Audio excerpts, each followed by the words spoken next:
प्रस्तुतकर्ता पतंजलि। शुद्ध उत्पाद अपनाएं, मिलावट के जहर से अपने मासूम बच्चों व परिवार को बचाएं। प्रायोजक मैदा, ट्रांस फैट, कोलेस्ट्रॉल रहित पतंजलि बिस्किट्स खाएंगे, हेल्दी इंडिया बनाएंगे। पतंजलि दिव्य जल, देश का पानी, हर बूंद में शुद्धता। और Steris health care private limited deals in quality medicine. Steris, quality that you can trust.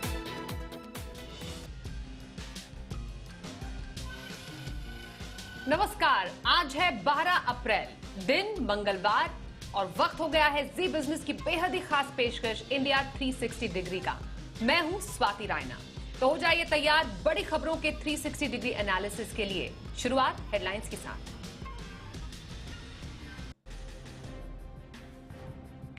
महंगाई के मोर्चे पर बुरी खबर। मार्च में रिटेल महंगाई बढ़कर पहुंची 7% के करीब। आरबीआई के तय दायरे से पहुंची बाहर। ग्लोबल संकेत बाजार पर फिर पड़े भारी। सेंसेक्स 388 अंक और निफ्टी 145 अंक लुढ़क कर हुआ बंद। मेटल और ऑयल एंड गैस शेयरों ने बनाया ज्यादा दबाव। कैपिटल गुड्स, इंफ्रा और आईटी शेयर भी टूटे। कल सेबी में एलआईसी आईपीओ का अपडेटेड डीआरएचपी फाइल होने की उम्मीद। 25 से 29 अप्रैल के बीच खुल सकता है इश्यू। जी बिजनेस एक्सक्लूसिव। देश में कोरोना के XE वेरिएंट की दस्तक। महाराष्ट्र और गुजरात में मिले संदिग्ध। 3 मरीजों में नए वेरिएंट की पुष्टि।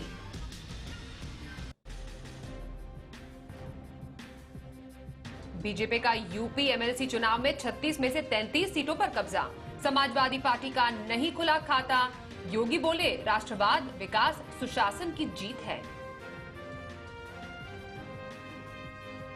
आर्थिक संकट से जूझ रहे श्रीलंका में संकट और गहराया। 51 अरब डॉलर के विदेशी कर्ज चुकाने में जताई असमर्थता।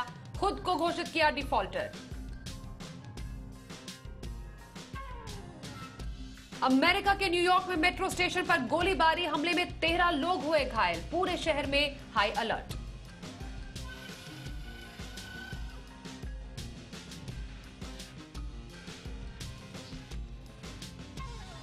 आइए अब आपको दिखाते हैं दिन भर की और बड़ी खबरें फटाफट। झारखंड के देवघर में रोपवे हादसे के 46 घंटे बाद आज रेस्क्यू ऑपरेशन पूरा हुआ। रविवार को अंधेरा शुरू होने की वजह से ऑपरेशन शुरू नहीं हो पाया था। अधिक ऊंचाई और दुर्गम पहाड़ी होने की वजह से काफी दिक्कतों का सामना करना पड़ा। इस बीच आज रस्सी टूटने की वजह से एक महिला जमीन पर गिर गई। उसे इलाज के लिए ले जाया गया, लेकिन उन्होंने दम तोड़ दिया। इसकी वजह से कुछ देर के लिए ऑपरेशन को रोक दिया गया। रेस्क्यू ऑपरेशन में वायुसेना के MI-17 हेलीकॉप्टर को लगाया गया था। हवा में लटकी केबल कारों से करीब 50 लोगों को सुरक्षित निकाला गया। हादसे में कुल 3 लोगों की मौत हुई है। उत्तर प्रदेश में भारतीय जनता पार्टी की आंधी चल रही है। विधानसभा चुनाव में प्रचंड बहुमत के साथ दोबारा सत्ता पर काबिज होने वाली बीजेपी ने विधान परिषद के चुनाव में भी परचम लहराया है। बीजेपी ने 36 में से 33 सीटों पर कब्जा जमाया है। इस चुनाव में प्रदेश में प्रमुख विपक्षी दल समाजवादी पार्टी का सफाया हो गया है। बीजेपी के अलावा 2 सीटों पर निर्दलीय प्रत्याशी जीते हैं, जबकि 1 सीट पर राजा भैया की पार्टी जनसत्ता दल लोकतांत्रिक को जीत मिली है।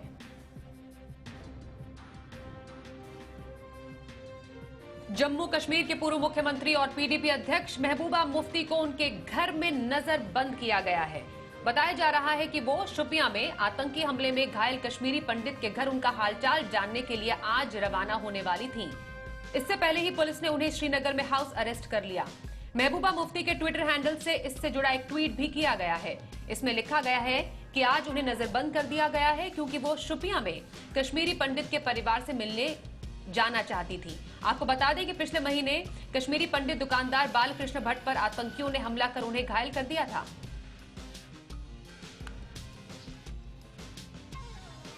बीजेपी नेता किरीट सोमैया और उनके बेटे नील सोमैया के नाम मुंबई पुलिस की आर्थिक अपराध शाखा ने समन जारी किया है। दोनों को कल यानी 13 अप्रैल को मुंबई पुलिस के सामने पेश होना होगा। बीजेपी नेता किरीट सोमैया की तलाश में मुंबई पुलिस की आर्थिक अपराध शाखा के अधिकारी आज उनके दफ्तर पहुंचे। पुलिस को INS विक्रांत को संरक्षित करने के लिए जमा चंदे में कथित घोटाले के मामले में किरीट सोमैया की तलाश है। आपको बताएं, किरीट सोमैया की अंतरिम जमानत याचिका सेशन कोर्ट में खारिज हो चुकी है।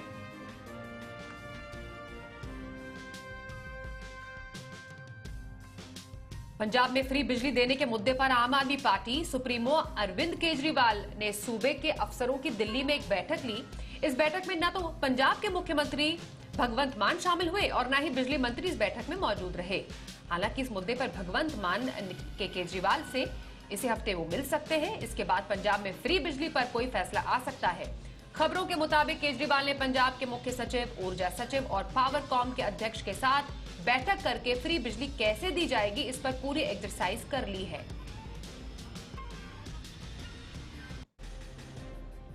पंजाब नेशनल बैंक फ्रॉड मामले में सीबीआई को बड़ी सफलता हाथ लगी है। सीबीआई भगोड़े कारोबारी नीरव मोदी के साथी सुभाष शंकर को इजिप्ट के काहिरा से मुंबई लेकर आई है।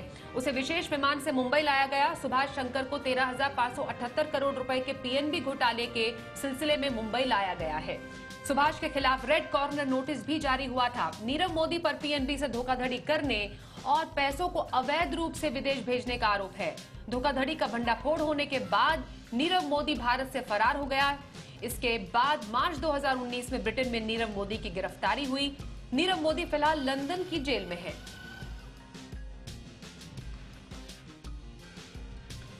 प्राइवेट वेदर एजेंसी स्काईमेट ने 2022 के लिए मानसून का पूर्वानुमान जारी कर दिया है। इसके मुताबिक इस साल मानसून सामान्य रहने की संभावना है, यानी इस बार बारिश के 4 महीनों के दौरान 98% बारिश होगी। अमूमन जून से 30 सितंबर के बीच भारत में 880.6 मिलीमीटर बारिश होती है। एजेंसी के मुताबिक इस साल ये इसी मात्रा का 98% हो सकता है। 96% से 104% बारिश को सामान्य कहा जाता है। वहीं फूड बाउल के नाम से मशहूर एमपी, यूपी और पंजाब, हरियाणा में सामान्य से भी ज्यादा बारिश होने का अनुमान है, जबकि गुजरात में सामान्य से कम बारिश का अनुमान दिया गया है।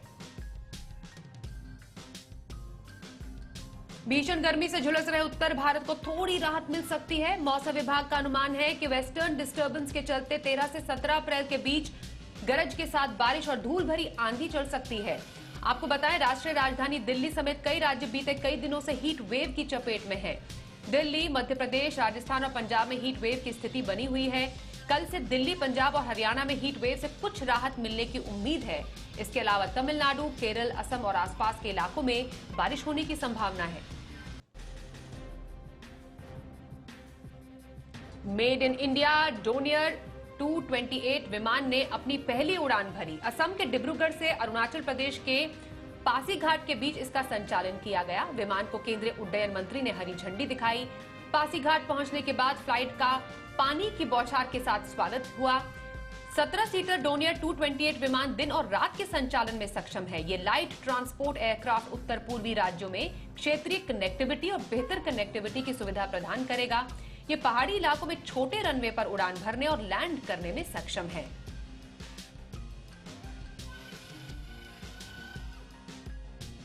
अब छात्र छात्राएं एक साथ 2 डिग्री कोर्स कर सकेंगे। यूनिवर्सिटी ग्रांट कमीशन के अध्यक्ष एम जगदीश कुमार ने एक बैठक में कहा कि आयोग की ओर से बुलाई गई बैठक में एक साथ 2 कोर्स करने के प्रावधान पर चर्चा की गई थी। उन्होंने बताया कि अब यूजीसी ने छात्रों को एक ही समय में 2 डिग्री कोर्स को आगे बढ़ाने के लिए दिशा निर्देश जारी करने का निर्णय लिया है। उन्होंने कहा, यह फैसला राष्ट्रीय शिक्षा नीति 2022 के अनुरूप है, जो सीखने के लिए कई रास्तों को आसान बनाने की आवश्यकता पर जोर देता है। इससे छात्र छात्राएं कई स्किल्स विकसित होंगी। इसके लिए ऑनलाइन और ऑफलाइन मोड का उपयोग किया जाएगा। कैब एग्रीगेटर उबर ने दिल्ली एनसीआर में किराए में 12% की बढ़ोतरी कर दी है। कंपनी ने कहा कि तेल की कीमतों में बढ़ोतरी की वजह से उसने ये फैसला लिया है। दिल्ली में पेट्रोल की कीमत 105 रुपए प्रति लीटर है। डीजल 96 रुपए प्रति लीटर के पार बिक रहा है।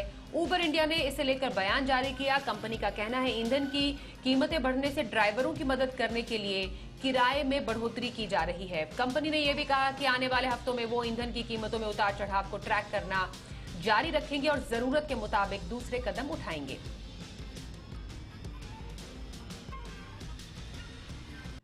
एनसीआर में कोरोना का संक्रमण बढ़ रहा है। गाजियाबाद और नोएडा के स्कूलों में छात्रों और शिक्षकों के कोरोना पॉजिटिव मिलने से स्वास्थ्य विभाग की चिंताएं बढ़ गई हैं।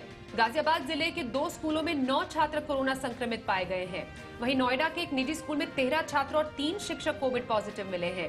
संक्रमण की वजह से स्कूलों को बंद कर दिया गया है। अब कक्षाएं ऑफलाइन न होकर ऑनलाइन चलेंगी। स्कूलों में कोरोना संक्रमण की रिपोर्ट यूपी सरकार को भेजी गई है। स्कूल प्रबंधन ने भी स्कूलों को सैनिटाइज कराया है। साथ ही संपर्क में आए छात्रों के भी सैंपल लिए गए हैं।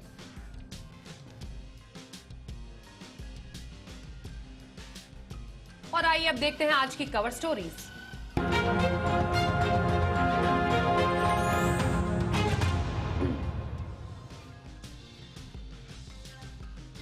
सबसे पहली बड़ी खबर महंगाई के मोर्चे से जुड़ी हुई। पूरी दुनिया में बढ़ रही महंगाई का डंक अब हमें भी डसने लगा है।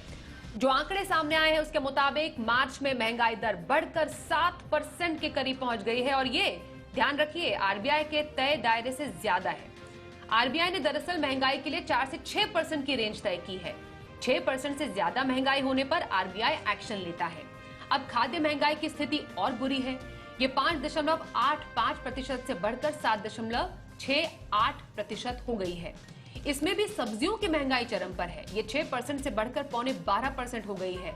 हालांकि दालों की महंगाई 3% से घटकर 2.5% पर आ गई है। वहीं भारत ही नहीं, आज अमेरिका में आई महंगाई भी 40 साल के उच्चतम स्तर पर पहुंच चुकी है और वहां महंगाई बढ़कर 8.5% हो गई है।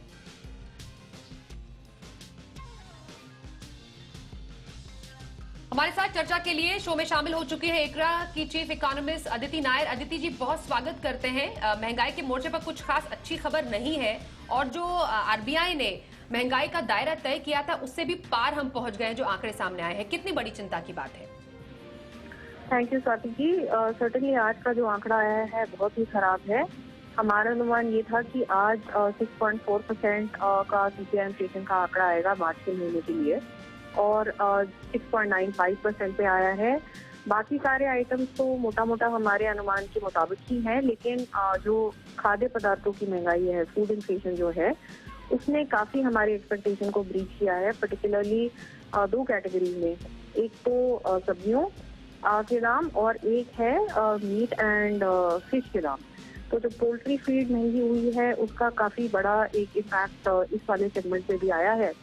और एडिबल ऑयल तो जैसे हमने एक्सपेक्ट किया था वो तो बढ़ी ही है। तो थोड़ा मेरे हिसाब से चिंता की बात तो है, क्योंकि जिन फूड आइटम्स में हमने एक उछाल देखी है वहाँ पे मुझे लगता है कि आने वाले 1-2 महीनों में एक स्टिकीनेस बनी रहेगी। इसलिए बहुत जल्दी शायद जो सीपीआई इन्फ्लेशन का आंकड़ा है वो वापस एक एक्सेप्टेबल रेंज में बहुत जल्दी ना आए। अब हमें ये लग रहा है कि स्टांस चेंज का सिग्नल तो एमपीसी की तरफ से आ ही गया था। शायद जून में स्टांस चेंज के साथ साथ रिपो रेट का पहला इंक्रीज भी हमें प्रीपोन होके दिखे। बिल्कुल अदिति जी, मैं आपसे यही इनफैक्ट जानना चाह रही थी, क्योंकि आरबीआई ने महंगाई को लेकर चिंता जरूर जाहिर की थी और शायद हो सकता है अगले मॉनेटरी पॉलिसी बैठक में हमें क्रेडिट पॉलिसी में इसका असर देखने को जरूर मिले। लेकिन अमेरिका में भी 40 साल में सबसे ज्यादा महंगाई दर अदिति जी देखी गई है। क्या इम्पैक्ट हम देखते हैं ग्लोबल लेवल पर जब महंगाई बढ़ती है और खासतौर पर अमेरिका में? देखिए, ग्लोबली क्या है कि हर जगह पे सप्लाई इन्फ्लेशन और सप्लाई डिस्ट्रप्शन की प्रॉब्लम चल रही है।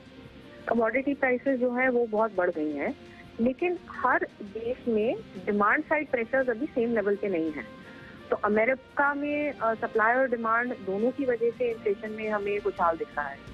इंडिया में अभी भी ज्यादा इशू जो है वो सप्लाई साइड पे है, ना कि डिमांड साइड पे। डिमांड साइड अभी भी थोड़ी बहुत अनसर्टन है, लेकिन सप्लाई साइड प्रेशर्स तो सीजन हो ही रहे हैं, जैसे कि फ्यूल्स के प्राइसेस, गोल्ड के प्राइसेस, ये वाले खाने के आइटम जो मैंने मेंशन किए थे, एडिबल ऑयल और मीट एंड फिश वाला जो सेगमेंट है सीपीआई इन्फ्लेशन का, इनका ट्रांसलेशन बहुत ही जल्दी हुआ है। और जो बाकी आइटम्स हैं, जैसे कि आपके कमोडिटी प्राइसेस जो होते हैं मेटल्स के, केमिकल्स के, वहाँ पे आउटपुट प्राइसेस में ट्रांसलेशन फिर भी थोड़ा सा धीमा होगा, क्योंकि अभी हमारे डिमांड कंडीशन जितने ज्यादा फॉर्म नहीं है। होगा तो सही, लेकिन थोड़ा सा ग्रेजुअल होगा। तो ओवरऑल अब हमको अगले 2-3 हफ्तों में ये वॉच करना पड़ेगा कि जो हाई फ्रीक्वेंसी प्राइसेस का डेटा हमारे पास आता है उसमें किस तरह का आगे जाके ट्रेंड बनता है।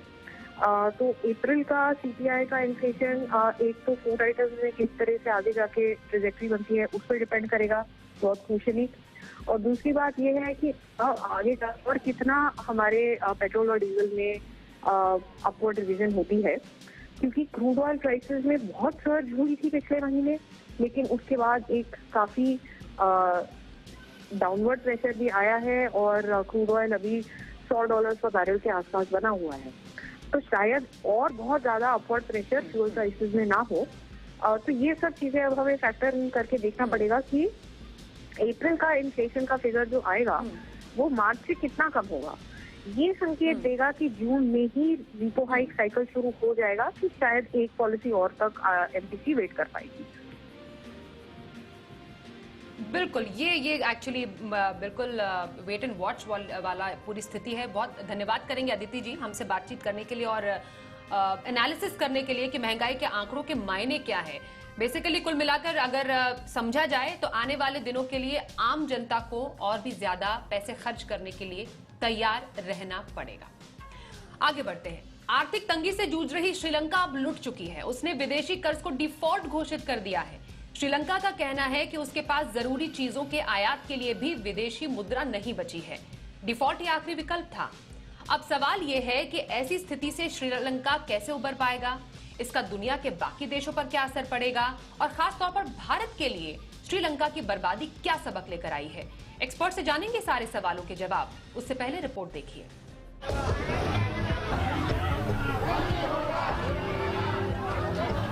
श्रीलंका अब लुट चुका है। वो आजादी के बाद का सबसे बड़ा आर्थिक संकट झेल रहा है। स्थिति यह है कि वो $51 अरब का विदेशी कर्ज नहीं चुका पा रहा है। ऐसे में श्रीलंका सरकार ने खुद को डिफॉल्ट घोषित किया है, यानी अब वो किसी भी विदेशी कर्ज को चुका पाने में असमर्थ है। श्रीलंका ने कहा है कि जरूरी चीजों के आयात के लिए विदेशी मुद्रा खत्म हो जाने के बाद यही आखिरी उपाय रह गया था, क्योंकि उसे इंटरनेशनल मॉनेटरी फंड से बेल आउट पैकेज नहीं मिल पाया है। श्रीलंका पर विदेशी कर्ज $51 अरब का है। पिछले साल ये कर्ज $35 अरब का था। सिर्फ एक साल में देश का कर्ज करीब 1.5 गुना हो गया है। श्रीलंका ने अपने कुल कर्ज का 47% डेट बाजार से लिया है, यानी बॉन्ड जारी करके बाजार से कर्ज जुटाया है। इन बॉन्ड्स को प्राइवेट लोगों या कंपनियों ने खरीदा है। देश के कुल लोन में चीन से लिए कर्ज का हिस्सा 15% के आसपास है। एशियन डेवलपमेंट बैंक का 13%, वर्ल्ड बैंक का 10%, जापान का 10% और भारत से लिया 2% कर्ज है। हालांकि भारत लगातार श्रीलंका की मदद कर रहा है। ईंधन, भोजन और दवा सहित आवश्यक वस्तुओं की कमी को पूरा करने के लिए श्रीलंका को $1 अरब की क्रेडिट लाइन पर सहमति जताई है। इससे पहले भारत से मिली $50 करोड़ की क्रेडिट लाइन के तहत भारत ने श्रीलंका को 40,000 मीट्रिक टन डीजल की डिलीवरी की है। इसके साथ ही भारत ने 11,000 टन चावल की एक बड़ी खेप भेजी है। पिछले एक हफ्ते में भारत ने श्रीलंका को 16,000 टन चावल की आपूर्ति की है। भारत का कहना है कि यह आपूर्ति आगे भी जारी रहेगी, जो भारत और श्रीलंका के बीच विशेष संबंधों को दर्शाता है। ब्यूरो रिपोर्ट, जी मीडिया। और हमारे साथ चर्चा में इस वक्त शामिल हो चुके हैं पूर्व राजनयिक भास्वती मुखर्जी। भास्वती जी, बहुत स्वागत करते हैं आपका हम जी बिजनेस पर और इंडिया 360 डिग्री के इस बेहद ही खास बुलेटिन में। हमारे पड़ोसी देश श्रीलंका में आर्थिक संकट की खबरें बहुत समय से चल रही थी, लेकिन अब स्थिति यह है कि श्रीलंका ने अपने आप को डिफॉल्ट घोषित कर दिया है, मतलब हाथ खड़े कर दिए हैं, हम कर्ज नहीं चुका सकते हैं। सबसे पहले मैं आपसे समझना चाहती हूँ कि ऐसी स्थिति में श्रीलंका आया कैसे? अगर हम इसको समझे, इस पूरी स्थिति को, श्रीलंका की इतने बेतहाशा कर्ज में डूबने की किसी देश की स्थिति कैसे बन सकती है? सबसे पहली बात तो ये है कि श्रीलंका चीन के जो डेट ट्रैप पे आ गए हैं। ये भारत ने बहुत बार कोशिश किया पास्ट में श्रीलंका को समझाने के लिए कि वो जो BRI के चक्कर में जो घुस गए चीन के डेट ट्रैप में, उससे निकलना बहुत मुश्किल होगा। और सबसे इंटरेस्टिंग है कि अब पिछले 2-3 हफ्ते से, जैसे आपके रिपोर्टर ने कहा कि इंडिया ने कितना मदद किया है, पर चीन ने एक भी प्रेस स्टेटमेंट भी नहीं दिया। चीन ने कभी ऑफर भी नहीं किया कि ये डेट को 50% राइट ऑफ करे या श्रीलंका के मदद पे आए या श्रीलंका को मदद करे IMF रिहैबिलिटेशन पैकेज देने के लिए। क्योंकि अगर कोई भी देश डिफॉल्ट करे इस तरीके से, इसका जो कॉन्सिक्वेंस है बहुत ही सीरियस है। क्योंकि उसके बाद में IMF या वर्ल्ड बैंक से लोन लेना बहुत ही मुश्किल है। मैं तो कह सकती हूँ कि ऑलमोस्ट इम्पॉसिबल ही है। तो अगर अब श्रीलंका को इस कठिन सिचुएशन से निकलना है, तो अब तो सिर्फ इंटरनेशनल कॉन्फ्रेंस करके, जिसमें डोनर कंट्रीज है, US, west, India, Japan, Australia वगैरह, जो श्रीलंका के सपोर्टर्स है, कोर सपोर्टर्स है, वो मदद करे। पर सबसे पहले क्वेश्चन ये है कि ये रिलीफ कॉन्फ्रेंस में चीन आएंगे, क्या चीन श्रीलंका के डेट को राइट ऑफ करेंगे कि नहीं? क्योंकि अगर वो नहीं करे तो सबसे ज्यादा कर्ज तो उन्हीं का है, और उसकी वजह से तो श्रीलंकन सॉवरेनिटी का भी प्रॉब्लम है, क्योंकि उनके जो डेट है वो उन्होंने पोर्ट लिया 99 ईयर लीज पे, और उसकी कंडीशन है कि अगर वो डेट पैकेज वापस नहीं करे तो वो पोर्ट सदा के लिए चीन का हो जाएगा। मतलब हमारे इंडिया के नेबरहुड में एक इतने इम्पोर्टेंट पोर्ट चाइनीज टेरिटरी बन जाएंगे। तो ये तो बहुत ही खतरनाक स्थिति है श्रीलंका के लिए, श्रीलंका के नेबर्स के लिए, और खास तौर इंडिया के लिए, क्योंकि अगर वहां पर स्थिति और भी सीरियस हो जाए तो श्रीलंकन तमिल एक्सोडस करके तमिलनाडु पहुंच सकते हैं। ऑलरेडी मतलब कम ही संख्या में 21, 22, 30 फैमिलीज आए हैं। पर वो अगर स्थिति बहुत ही सीरियस हो जाए, अगर खाना पीना कुछ भी नहीं हो, तो फिर श्रीलंकन तमिल्स के सिनालास भी निकल सकते हैं वहां पे। और नियरेस्ट कंट्री तो इंडिया है, चीन तो बहुत दूर में है। चीन ने ये कंडीशन क्रिएट करके अब तो बैठे हैं, पर जो हमारे मुल्क है, इंडिया है, हम लोगों को ही तो ये जिम्मेदारी निपटाना पड़ेगा श्रीलंका की सिचुएशन को इम्प्रूव करने के लिए। तो इसमें तो जो ऑप्शंस है वही है इंटरनेशनल कॉन्फ्रेंस करना, US, EU, जापान, ऑस्ट्रेलिया वगैरह के साथ, और श्रीलंका को अप्रोच करना पड़ेगा चीन को रिक्वेस्ट करने के लिए कि उनके डेट एटलीस्ट 50% राइट ऑफ करे या पोस्टपोन करे। वो पोस्टपोन का ऑफर भी नहीं आया, कुछ भी नहीं आया चीन से। ये भी आश्चर्य की बात है। अब भास्पति जी, मुझे एक बात बताइए, ये जो मुफ्त बांटने की जो राजनीति है, ये जो फ्रीबी की हम बात करते हैं, ये जो कर्ज की हम बात करते हैं, इस पूरे इतना बड़ा एग्जाम्पल अब हमारा खुद का पड़ोसी मुल्क श्रीलंका है, इससे भारत कुछ सबक ले सकता है? ले सकते हैं, क्योंकि हमारे राजनीति में भी कुछ पॉलिटिशियंस हैं जो इलेक्शंस के पहले ये सब फ्रीबीज की बात करते हैं। पर आपके चैनल में भी और बाकी टीवी चैनल्स में भी जब ये सब डिस्कशन बातचीत हुई है, तो जो सीरियस इकोनॉमिस्ट है उन्होंने वार्निंग दिया कि कुछ स्टेट्स हैं इंडिया में जो श्रीलंका जैसे बन सकते हैं। सिर्फ ये डिफरेंस है कि वो सेंटर के साथ जुड़े हुए हैं, रिजर्व बैंक ऑफ इंडिया के रिजर्व है, तो इसीलिए वो स्थिति अभी तक नहीं हुआ है। पर फ्रीबीज जो है, जैसे आपने कहा, ये बहुत इंपॉर्टेंट क्वेश्चन है। फ्रीबीज जब आदत हो जाते हैं, नेशनल आदत कि सब चीज फ्री हो, बिजली फ्री हो, पानी फ्री हो, राशन फ्री हो, किसी चीज के लिए कोई एफर्ट करने की जरूरत नहीं है, तो फिर कोई भी देश ये स्थिति पे पहुंच सकते हैं। पर ये वाला जो स्थिति है श्रीलंका का, इसमें ये फर्क है कि श्रीलंका ने भारत की बात नहीं सुन के स्ट्रेट चीन के साइड पे चले गए, और चीन ने पूरा फायदा उठा के श्रीलंका को ऐसे डेट ट्रैप पे रखे हैं कि अगर वो मदद नहीं करे तो श्रीलंका को तो 100 साल में भी ये डेट वापस नहीं दे सकेंगे चीन को। इम्पॉसिबल है, स्पेशली कोविड के बाद में, क्योंकि उनके टूरिज्म इंडस्ट्री अब बहुत कम हो गया है।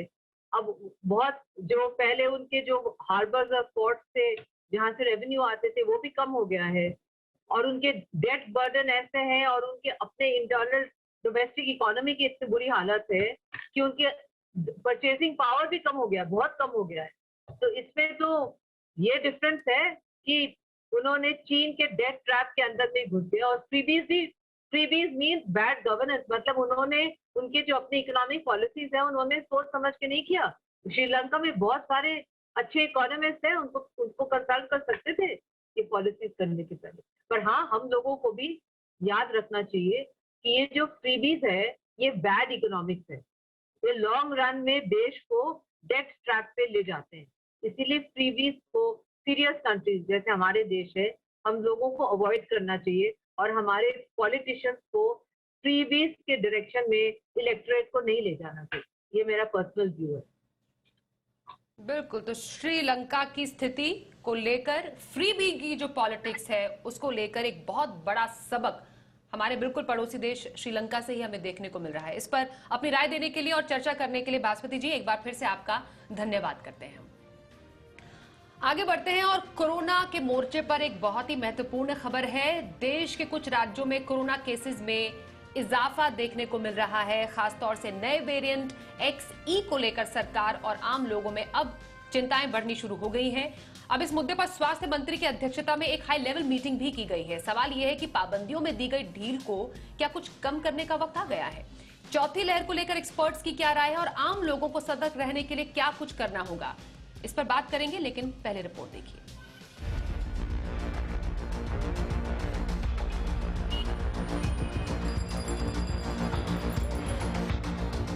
देश में कोरोना के मामले तेजी से कम हो रहे हैं, लेकिन नए XE वेरिएंट ने लोगों की चिंताएं बढ़ा दी हैं। देश में कोरोना के नए सब वेरिएंट XE की दस्तक महाराष्ट्र के बाद गुजरात में हो चुकी है। मुंबई में ओमिक्रॉन के इस खतरनाक वेरिएंट का दूसरा केस मिला है। इसके साथ ही देश में XE वेरिएंट के कुल 3 केस हो गए हैं। हालांकि पहले केस को लेकर केंद्रीय स्वास्थ्य मंत्रालय ने गड़बड़ी की आशंका जताई थी, लेकिन बाद में मुंबई शहर के नगर निकाय BMC ने इसकी पुष्टि कर दी है। कोरोना के नए वेरिएंट को लेकर PM नरेंद्र मोदी ने देशवासियों को सतर्क किया है कि वायरस बहरूपिया है और ये कभी भी रूप बदल कर आ सकता है। उन्होंने कहा कि कोरोना वायरस गया नहीं है और ये बार बार सामने आ रहा है। ऐसे में देश के सभी नागरिकों को सतर्क रहने की जरूरत है। केंद्रीय स्वास्थ्य मंत्री मनसुख मंडाविया ने भी कोरोना के XE वेरिएंट को लेकर विशेषज्ञों के साथ बैठक की। इस बैठक में कोरोना वैक्सीनेशन पर जोर देने की बात कही गई और लोगों को सतर्क रहने की सलाह दी गई। IIT कानपुर के प्रोफेसर मनिंद्र अग्रवाल कोरोना की पहली, दूसरी और तीसरी लहर को लेकर अपने अनुमान पेश करते आए हैं, जो काफी हद तक सटीक रहे हैं।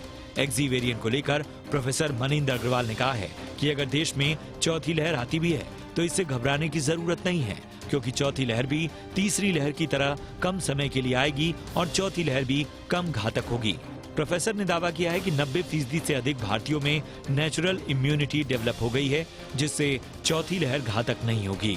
ब्यूरो रिपोर्ट, जी मीडिया।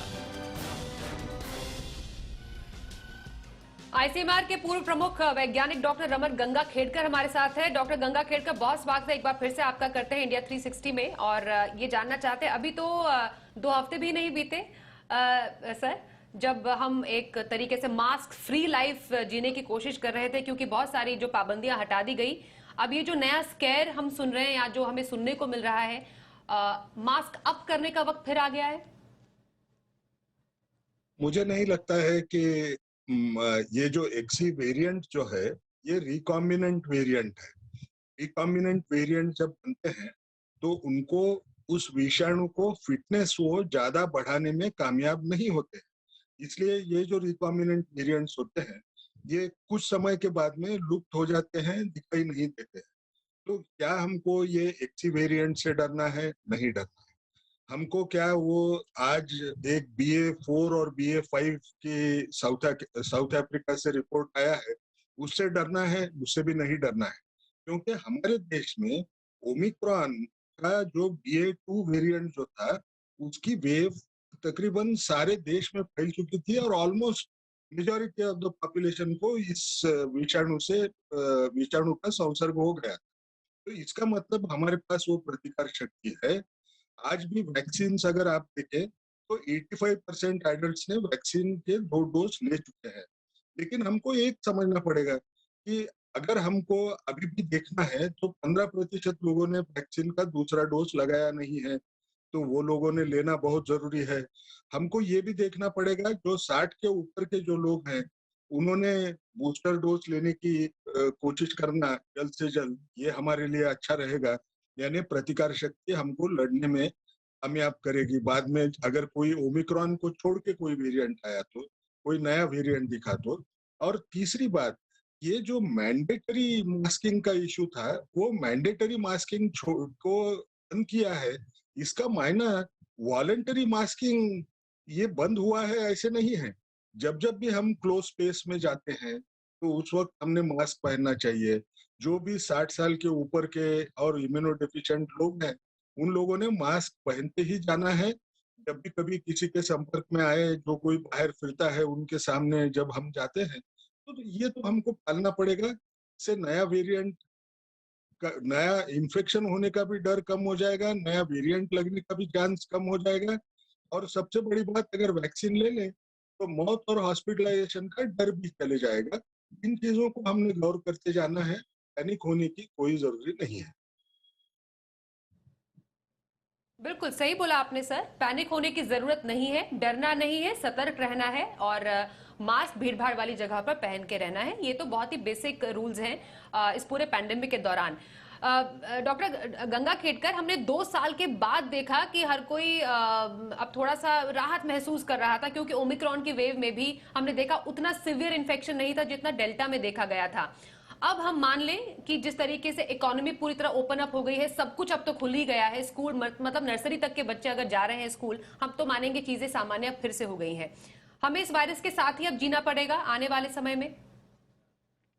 बिल्कुल, इसके साथ में ही जीना पड़ेगा। और हमको एक ही उम्मीद रखना है कि कुछ देशों में, स्पेशली चाइना में, जो अभी जो आउटब्रेक चालू है, उसमें अगर उन लोगों ने अगर अच्छा कंट्रोल किया तो हमको उतना डर नए वेरिएंट आने का कम हो जाएगा। क्योंकि सब तरफ दुनिया में अभी भी ओमिक्रॉन है, दुनिया में भी न्यू इन्फेक्शन कम हो रहे हैं, सिर्फ चाइना में बढ़ रहे हैं। अब चाइना के जो बढ़ रहे हैं उसका थोड़ा खतरा ज्यादा होता है, क्योंकि उनकी पॉपुलेशन साइज भी बड़ी है। तो उसकी वजह से नया वेरिएंट बनने की जो एनवायरनमेंट चाहिए, वो वहां मिलने का डर रहेगा। उन्होंने अगर अच्छा कंट्रोल किया तो ये विषाणु के साथ हम एंडेमिक हुए वैसा विषाणु हमको जीना पड़ेगा। जो भी क्रॉनिक मॉर्बिडिटी वाले हैं, 60+ है, उन लोगों को आगे चल के भी संभल के रहना पड़ेगा। उससे डरने की कोई जरूरत नहीं है। सर, एक सवाल बार बार निकल के आता रहता है, हम अलग अलग वेव्स की बात करते हैं और जब भी कोई नया वेरिएंट आता है, कहा जाता है कि एक नया वेव पैदा कर सकता है। पहले तो ये एक जो वेव होता है वो कैसे डिटरमिन किया जाता है कि अब ये कोरोना की नई वेव है, और ये जो नया वेरिएंट मिल रहा है, अभी तो फिलहाल कुछ आध ही मामले भारत में सामने डिटेक्ट हुए हैं, क्योंकि 4th वेव की चर्चा यहाँ पर चल रही है, लोगों के मन में डर भी आ जाता है। तो किसी वेव को डिटरमिन करने के पीछे के तर्क क्या होते हैं? यानी हम जो R0 RT देख के जब चलते हैं तो एकदम बहुत तेजी से ज्यादा लोगों को इन्फेक्शन अगर हुआ, जो सामान्य रूप में जैसे आज हम बोल रहे हैं 1000-1200 हमारे यहाँ हो रहे हैं, तो एकदम समझ लीजिए वहां से बढ़ के 10,000 हो गया, 15,000 हो गया। तो इसका मायना कुछ तो भी गड़बड़ है, या तो वो नया वेरिएंट है या अनएक्सपोज लोगों को वो उनके शरीर में ये विषाणु जा रहा है। लेकिन ये जो 4th वेव की भी जो बात होती है, 4th वेव जब ही आएगी जब कोई नया वेरिएंट होगा। अब ये जो XE है, BA4 और BA5 भी बोल रहे हैं, ये कुछ भी हुआ तो भी वो ओमिक्रॉन के घराने के वेरिएंट्स है। ओमिक्रॉन हमको ऑलरेडी लग चुका है, अब वो लगने के बाद में हमारी प्रतिकार शक्ति उससे भी लड़ने में कामयाब हो जाएगी। तो हमको ये ओमिक्रॉन के वेरिएंट्स की वजह से डर नहीं है। अगर कोई नया वेरिएंट आता है तो उसकी वजह से हमको डर रहेगा। तो हमको 4th वेव की इस समय तो भी ज्यादा चिंता करना ये बराबर नहीं रहेगा। बहुत धन्यवाद करेंगे डॉक्टर रमन गंगा खेड़कर, आपने कई सवालों के जवाब इस नए सो कॉल्ड वेरिएंट को लेकर हमारे दर्शकों के सामने दिए। बहुत धन्यवाद एक बार फिर से हम करेंगे आपका। वक्त एक ब्रेक का भी हो गया और ब्रेक के बाद हम मार्केट में आज एक्शन कहां रहा और कल कहां पर नजर रखें, कल की स्ट्रैटेजी पर भी चर्चा करेंगे। बने रहिए हमारे साथ।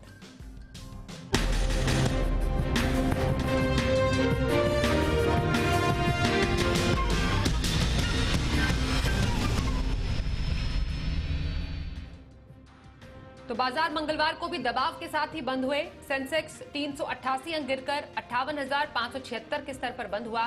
निफ्टी 145 अंक टूटकर 17,530 के लेवल पर क्लोज हुआ। बैंक निफ्टी की बात करें, 134 अंक चढ़कर 37,747 के स्तर पर बंद होने में कामयाब रहा।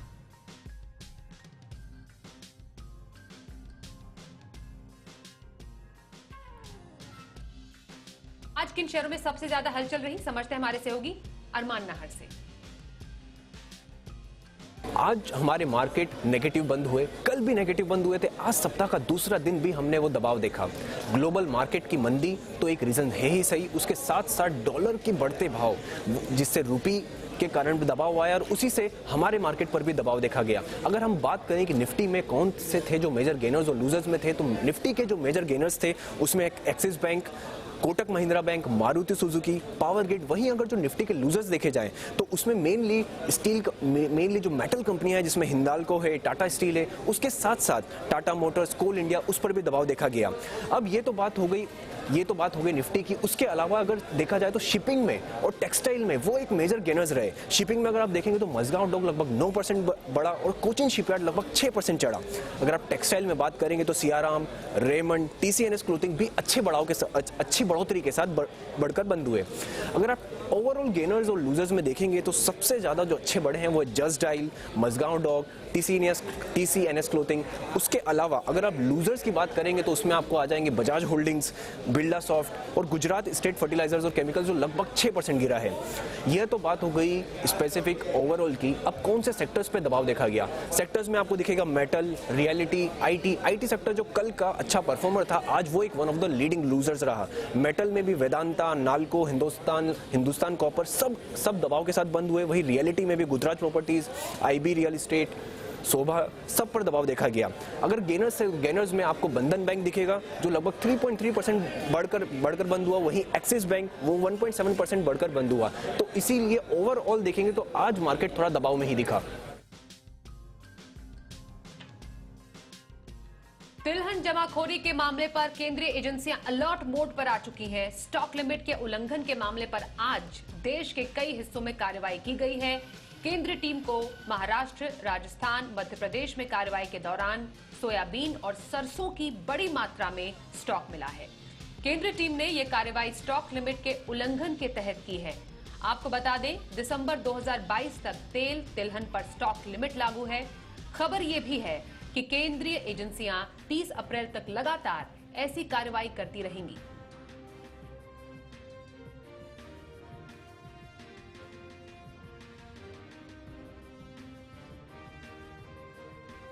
कोरोना एक ऐसी महामारी साबित हुई जिसने हर किसी को प्रभावित किया, लेकिन इसने आम लोगों के बीच हेल्थ इंश्योरेंस को लेकर जागरूकता बढ़ाने का काम भी किया।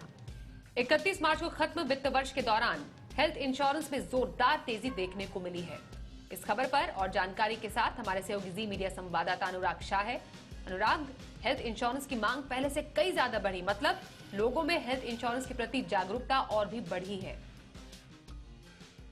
देखिए, कोविड काल के अंदर जो है लोगों में हेल्थ इंश्योरेंस को लेकर काफी ज्यादा जागरूकता देखने को मिली है और ये जो है आंकड़े बता रहे हैं जो इंश्योरेंस रेगुलेटर IRDAI की तरफ से मार्च अंत यानी वित्त वर्ष 2022 के जो आंकड़े जारी किए गए उसमें जो स्टैंड अलोन हेल्थ इंश्योरेंस कंपनियां हैं जो केवल हेल्थ इंश्योरेंस की पॉलिसियां ऑफर करती है, वहां पर 30% से ज्यादा की ग्रोथ देखने को मिली है। तो ये काफी बड़ा इंडिकेशन है कि लोग जो है हेल्थ इंश्योरेंस बढ़ चढ़ के ले रहे हैं। इसके अलावा जो जनरल इंश्योरेंस कंपनियां हैं, जो जनरल इंश्योरेंस कंपनियां जिनके द्वारा भी हेल्थ इंश्योरेंस ऑफर किया जाता है, तो ओवरऑल जनरल इंश्योरेंस स्पेस के अंदर भी जो ग्रोथ है, प्रीमियम ग्रोथ 9% तक की रही है। इसके जो डिटेल्स आंकड़े हैं जनरल इंश्योरेंस कंपनियों के जो सेगमेंट वाइज आंकड़े वो आने बाकी है, लेकिन वहां भी माना जा रहा है कि कई सारी कंपनियों ने अपने हेल्थ पोर्टफोलियो में काफी अच्छा प्रदर्शन किया है।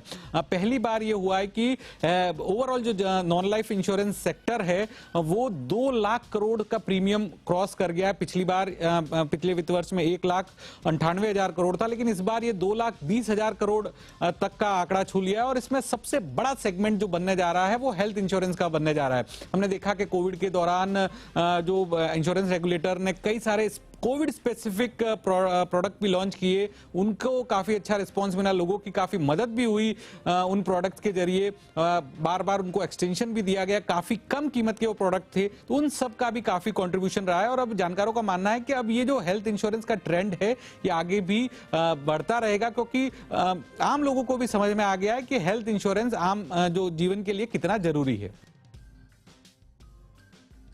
कोरोना काल में बढ़ती हेल्थ इंश्योरेंस की मांग, जानकारी देने के लिए शुक्रिया अनुराग आपका। एटीएस ग्रुप की कंपनी आनंद डिवाइन डेवलपर्स को दिवालिया मामले में एनसीएलएटी से राहत मिली है। एनसीएलटी के 25 मार्च के आदेश पर एनसीएलएटी ने कमिटी ऑफ क्रेडिटर्स के गठन को लेकर रोक लगा दी है। एपेलेट ने आगामी 11 मई के लिए आनंद डिवाइन डेवलपर्स की अपील को लिस्ट किया है, यानी फिलहाल गुरुग्राम सेक्टर 104 के एटीएस ट्रायम्फ प्रोजेक्ट को लेकर आनंद डिवाइन पर दिवालिया प्रक्रिया आगे नहीं बढ़ेगी। इस मामले पर आनंद डिवाइन डेवलपर्स ने भी अपना बयान जारी किया है। कंपनी ने अगली सुनवाई तक सीओसी के गठन पर रोक लगाने के अदालत के फैसले का स्वागत किया है। कंपनी ने बताया कि वो सभी कानूनी दिशा निर्देशों का पालन कर रही है और ICICI prudential asset management company के साथ सौहार्दपूर्ण तरीके से मामले को सुलझाने की दिशा में भी काम कर रही है।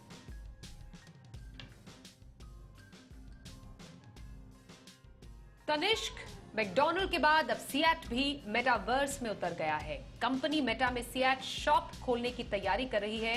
ये कंपनी के ई कॉमर्स प्लेटफॉर्म से जुड़ी होगी। मतलब ये कि सिएट शॉप से मेटावर्स से जो लोग टायर खरीदेंगे वो कंपनी के नजदीकी स्टोर से अपना टायर कलेक्ट कर सकेंगे। यही नहीं, अगर लोग चाहेंगे तो कंपनी के कर्मचारी घर आकर टायर फिट भी कर देंगे। सिएट की मेटावर्स में दुकान मैकडॉनल्ड जैसी ही होगी। मैकडॉनल्ड्स के मेटा स्टोर से जो लोग बर्गर की एनएफटी खरीदते हैं उन्हें कंपनी घर पर बर्गर की डिलीवरी देती है। महिंद्रा ने थार की एनएफटी हाल ही में 26 लाख में ऑक्शन की थी और कुछ दिनों पहले ही तनिष्क ने भी मेटा में अपनी नई ज्वेलरी कलेक्शन को लॉन्च किया था।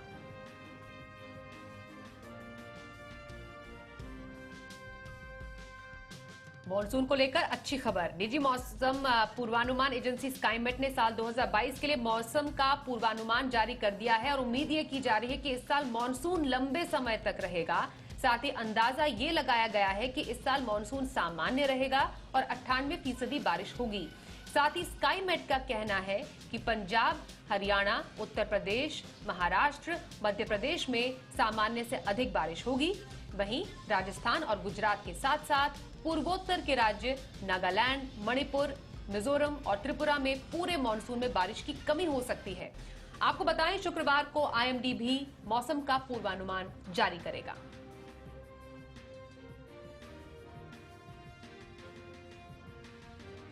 अभी तो भीषण गर्मी ने जीना मुहाल कर दिया है। अप्रैल में ही पारा 40 के पार पहुंच चुका है। सोचिए कि मई जून में क्या हाल होगा। अस्पतालों में डिहाइड्रेशन, लूज मोशन और डायरिया के मरीज बढ़ने लगे हैं, जिसे देखो है पसीने से तरबतर। देखिए गर्मी के सितम पर यह खास रिपोर्ट।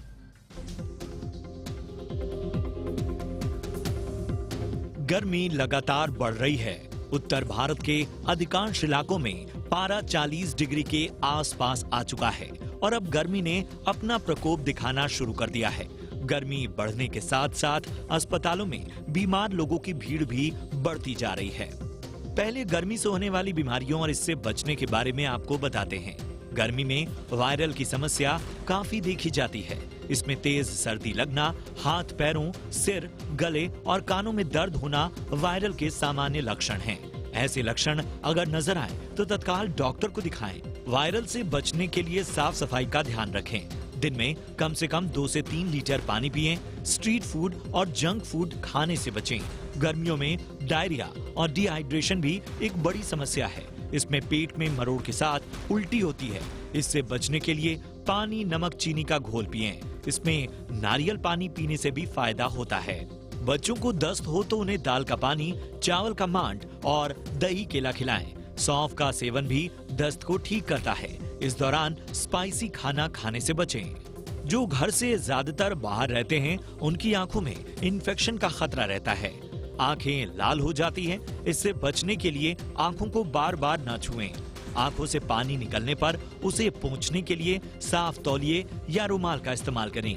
गर्मियों में लू लगना भी एक आम बात है। इसमें सिर दर्द, उल्टी, चक्कर आना, सांस तेजी से चलने जैसे लक्षण होते हैं। इससे बचने के लिए लिक्विड पदार्थों का खूब सेवन करें। जरूरी होने पर ही घर से बाहर निकलें। निकलना जरूरी हो तो सनग्लास के साथ और हल्के रंग के ढीले कपड़े पहने। छाता साथ में हो तो अच्छा है। साथ ही गर्मी से आने के बाद तुरंत ठंडा पानी कतई न पिएं। गर्मियों में खान पान की बात करें तो ओवर डाइट करने से बिल्कुल परहेज करें। ताजे फलों में चीकू, पपीता, तरबूज, खरबूज या संतरे का सेवन करें। लौकी, पालक, तोरी जैसी सब्जियां खाएं।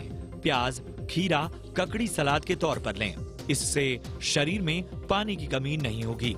आम रस, गन्ने का रस, जलजीरा, छाछ, लस्सी, सत्तू पीने से भी आपको गर्मी से राहत मिलेगी। वहीं तेज गर्मी के दौरान ज्यादा वर्कआउट करने से बचें, क्योंकि पसीना बहने से शरीर में पानी और इलेक्ट्रोलाइट की कमी हो जाती है। अगर पानी और इलेक्ट्रोलाइट के बीच संतुलन बिगड़ गया तो चक्कर आने की आशंका बढ़ जाती है। अगर आप गर्मियों में सारे एहतियात बरतते हैं तो इससे निजात पाने में आपको आसानी होगी और गर्मी आपका नुकसान नहीं कर पाएगी। ब्यूरो रिपोर्ट, जी मीडिया। देश में अब दंगाइयों पर सरकार एक्शन लेने लगी है। रामनवमी की शोभा यात्रा पर पथराव करने वाले उपद्रवियों पर मध्य प्रदेश सरकार ने कार्रवाई की है। मध्य प्रदेश के खरगोन में 50 दंगाइयों की पहचान कर ली गई है और 10 अवैध निर्माण मकानों को गिराया गया। वहीं मध्य प्रदेश के बड़वानी में उपद्रवियों के मकान तोड़े गए। मध्य प्रदेश के रतलाम में अवैध निर्माण पर बुलडोजर लगा। वहीं यूपी में भी उपद्रवियों पर एक्शन जारी है। आजमगढ़, भदोही में अवैध निर्माण गिराया जा रहा है तो ग्रेटर नोएडा में भी अवैध कब्जा मुक्त कराया गया है। योगी सरकार गैंगस्टर्स और भूमाफियाओं के खिलाफ एक के बाद एक कार्रवाई कर रही है। वहीं गैंगस्टर मुख्तार अंसारी पर कार्रवाई के बाद सीएम योगी ने मुख्तार अंसारी के करीबियों पर बुलडोजर अटैक शुरू कर दिया है।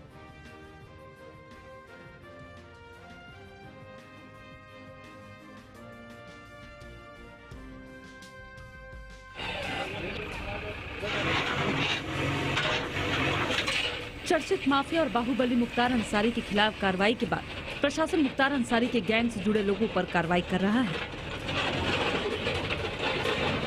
इसी के चलते योगी सरकार का बुलडोजर मुख्तार अंसारी गैंग के शार्प शूटर और इनामी गैंगस्टर अनुज कनौजिया के घर पर चला। गैंगस्टर अनुज कनौजिया फिलहाल हत्या के मामले में फरार चल रहा है, लेकिन बीते साल में उसने अपने आतंक के दम पर कई लोगों की जमीन पर कब्जा करके अवैध निर्माण करा रखा था। लेकिन इन तस्वीरों से साफ है, बाबा के बुलडोजर के सामने माफियाओं का आतंक अब खत्म हो रहा है और लोगों को उनकी जमीन वापस दिलाने का काम शुरू हो गया है। योगी सरकार का बुलडोजर भू माफियाओं पर भी अपना कहर बरपा रहा है। राज्य के हाईवे और सड़क के करीब अवैध तरीके से बनाए गए ढाबों पर प्रशासन की कार्रवाई जारी है। तस्वीरें उत्तर प्रदेश के भदोही की हैं, जहां अवैध तरीके से हाईवे के किनारे बनाए गए 2 मंजिला ढाबा को प्रशासन की टीम ने तोड़ दिया। ये अवैध कब्जा जो भूमाफिया के अंतर्गत जो लोग सड़क की जमीन, हाईवे की जमीन, बड़े बड़े लोगों ने रेस्टोरेंट और तमाम चीज़ें बना रखे हैं, तो उसमें प्रॉपर 122B की कार्रवाई होने के बाद ये अवैध निर्माण हटाया जा रहा है। ये आदेश न्यायालय का है। आरोपियों के खिलाफ योगी सरकार के बुलडोजर अब तक बेहद कारगर साबित हुए हैं।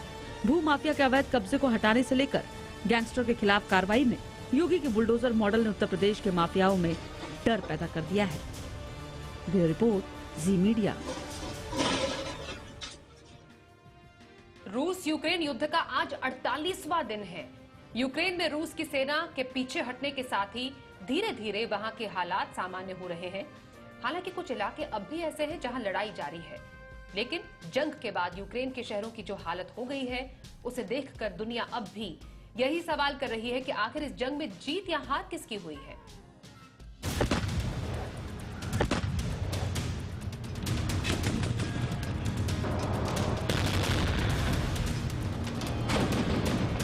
रूस यूक्रेन युद्ध में अब तक जो जंग कीव के लिए चल रही थी वो बीते कुछ दिनों से कीव से दूर जा चुकी है। रूस अपने वादे के मुताबिक कीव की जमीन से दूर जा रहा है और रूस के जाने के बाद से ही कई शहरों में हालात सामान्य भी हो गए हैं। हालांकि धमाकों का ये धुआं जैसे जैसे छट रहा है, यूक्रेन के शहरों की असली तस्वीर सामने आ रही है और इन तस्वीरों में सिर्फ और सिर्फ तबाही ही दिखाई दे रही है। मरियापोल की ये तस्वीरें देखिए, ये बता रही हैं कि युद्ध ने शहर का क्या हाल कर दिया है। ये शहर जहां कभी लोगों की भीड़ हुआ करती थी, अब केवल एक खंडहर बनकर रह गया है। हालांकि यूक्रेनी सेना अब यहाँ हालात दोबारा सामान्य करने की कोशिश कर रही है। ये मरियापोल का वो थिएटर है जो अब रूस यूक्रेन युद्ध की एक बहुत बड़ी निशानी बनकर रह गया है। मरियापोल के मेयर ने दावा किया था कि 25 मार्च की रात रूस ने इस थिएटर पर मिसाइल दागी थी और इस हमले में 300 लोगों की मौत हो गई थी, जो इसे बंकर की तरह इस्तेमाल कर रहे थे। यूक्रेन के मुताबिक अब तक अकेले मरियापोल से ही 1,70,000 लोग पलायन कर चुके हैं और मरियापोल के आसपास तो आज भी जंग जारी है। हाल ही में यूक्रेन के राष्ट्रपति जेलेंस्की ने दावा किया था कि रूस अब पूर्वी यूक्रेन पर हमला कर रहा है और जेलेंस्की का ये दावा इन तस्वीरों को देखकर सही भी लग रहा है। ये पूर्वी यूक्रेन का स्लोवियांस्क शहर है, जहां लोग रूस के हमले के बाद अब अपने घरों से दूर सुरक्षित जगहों पर जाने के लिए मजबूर हो गए हैं। यूक्रेन के दक्षिणी हिस्सों से अब रूस की सेना पीछे हट गई है, लेकिन क्या सचमुच उसका निशाना पूर्वी यूक्रेन है? और अगर ऐसा है तो समझिए कि तबाही की कई और तस्वीर आना अभी बाकी है। ब्यूरो रिपोर्ट, जी मीडिया। जी मीडिया संवाददाता शिवांगी ठाकुर यूक्रेन के उस गैस स्टेशन तक पहुंची जो बुजोवा में मरिया और मिलो गांव के बीच मौजूद है और यहीं से लगातार शव बरामद हुए हैं।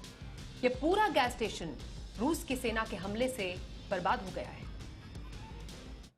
बुजोवा में भी रूसी सेना ने बर्बरता की हदें पार की हैं और जगह जगह सभी चीजों को नष्ट कर दिया है। इस वक्त बुजोवा के एक गैस स्टेशन पर हमारी मौजूदगी है और जरा इस गैस स्टेशन की आप हालत देखिए। इस गैस स्टेशन पर जितनी दुकानें थी उन सभी को नष्ट कर दिया गया है। गैस स्टेशन को नुकसान पहुंचाया गया है।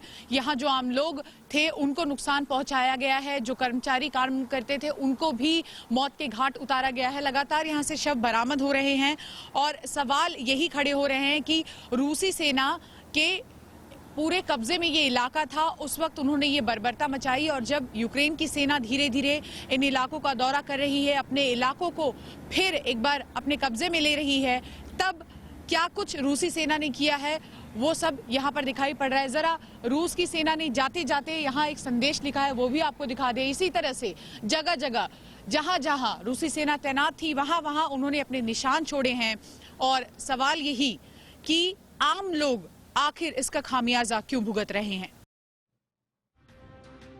आइए एंटरटेनमेंट की कुछ बड़ी खबरें आपको दिखा दें। प्रधानमंत्री नरेंद्र मोदी को पहले लता दीनानाथ मंगेशकर पुरस्कार से सम्मानित किया जाएगा। पीएम को यह पुरस्कार 24 अप्रैल को लता मंगेशकर के पिता मास्टर दीनानाथ मंगेशकर की 80वीं पुण्यतिथि के मौके पर प्रदान किया जाएगा। इसकी जानकारी सोमवार को दिवंगत स्वर कोकिला के परिवार ने दी। लता मंगेशकर के परिवार और मास्टर दीनानाथ मंगेशकर स्मृति प्रतिष्ठान चैरिटेबल ट्रस्ट ने कहा कि उन्होंने लता मंगेशकर के सम्मान में लता मंगेशकर पुरस्कार देने का फैसला किया है। आयुष्मान खुराना की फिल्म अनेक 27 मई को रिलीज होगी।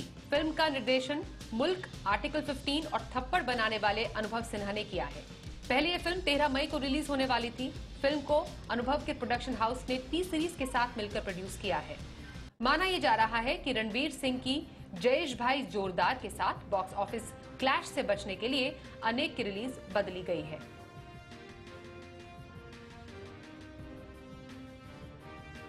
विवेक अग्निहोत्री के डायरेक्शन में बनी फिल्म द कश्मीर फाइल्स को ऑडियंस ने खूब पसंद किया है। हाल ही में एक इंटरव्यू में बातचीत के दौरान सोनू निगम ने खुलासा किया कि उन्होंने अभी तक ये फिल्म नहीं देखी।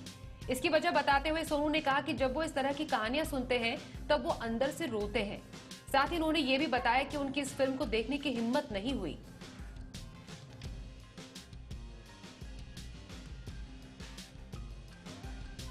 रणबीर कपूर और आलिया भट्ट काफी अटकलों के बाद आखिरकार इस हफ्ते शादी करने जा रहे हैं। अब इस बात का खुलासा हुआ है कि दोनों की शादी दिसंबर 2020 में ही होने वाली थी और रणबीर के पिता इस बात को लेकर काफी खुश भी थे। फिल्म मेकर सुभाष घई ने हाल ही में बताया कि उन्होंने रणबीर और आलिया की शादी के बारे में ऋषि कपूर के साथ बातचीत की थी, जिसे दिसंबर 2020 में ग्रैंड तरीके से प्लान किया गया था।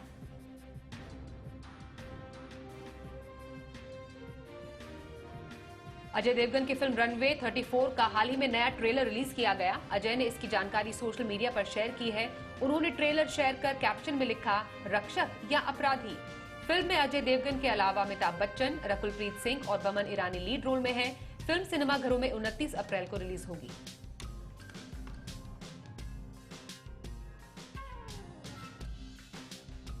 इंडिया 360 में बस इतना ही। हमें दीजिए इजाजत, पर खबरों का सिलसिला जारी रहेगा। देखते रहिए जी बिजनेस।